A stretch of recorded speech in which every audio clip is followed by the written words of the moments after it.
Kama wananchi tunafikiwa kwa ukaribu, lakini vile vile tayari tumekutana nao, kwa migogoro mingi itakwenda kuisha kwa ajili ya ujio wa wanasheria hao. Lakini tumepata vitu vingi pamoja na sheria za migogoro ya ardhi, lakini pia kuna unyanyasaji wa kijinsia. Utakuta watu wengi wanashindwa, labda amenyanyaswa kijinsia, aidha ni mtoto au ni mama, hata kwa baba sasa hivi, lakini hujui kwamba uende wapi kulingana na gharama ambazo labda wilayani kunakuwa mbali.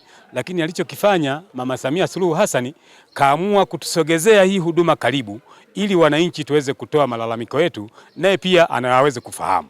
Tunafahamu hawezi kuzunguka nchi nzima, lakini kwa wawakilishi hawa amewaleta kwetu, tunaamini kwamba tumepata kitu kikubwa sana kwa ajili ya kuweza kujua mambo mbalimbali ya sheria. Kwa siku ya kwanza ya leo imetustua kwa kupendeza sana, kwamba ni jambo jema ambalo mmelileta kufika kwetu, ambavyo tusingepata kwa urahisi namna hiyo. Na ikiwezekana, kama mlivyoahidi, msikuje mkatukatiza ghafla mazungumzo ya kusikiliza mwenyewe yaleta, ili atusaidie. Itatusaidia kutoa migogoro, sio kupunguza.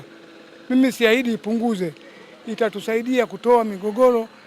Itakuwa michache kuja kwenu huko kwenye serikali, kwa sababu lazima hii mmeleta hekima, watu waitambue hekima. Hukumu ndogo ndogo tukate wenyewe. Huyu Mheshimiwa Rais tunamshukuru kushuka mpaka chini kwetu, na kishuka kwa namna hii hata amani itakuwa inawezekana, kwa sababu mtu akikengeuka, si tunamjua kwa kusemea huyu jamaa vipi, anataka kutupeleka wapi. Wosia inakuwa na nguvu ya kisheria baada ya kifo. Ukiwa bado uko hai, unaweza kubadilisha wosia wakati wowote unapofanya nini? Unataka. Ndio maana wengine wanasema utaandika wosia unakufa haraka, sio unaandika wosia unakufa haraka. Wazee wetu walikosoa, wanaandika wosia, wanatoa siri, wale vijana wao wanatafutia namna hizo za sumu huko, wanatafuta majambazi ili abaki na nini? Mpaka dunia leo imelogwa, mtoto haoni shida kukua, wewe abaki na mali. Kwa hiyo wosia ni siri yako unayoandika. Unayempa sijue, maana ile si haki yake ukiwa hai. Mke wako asijue wosia wako, naye si ni mrithi? Wosia sio mali ya mke.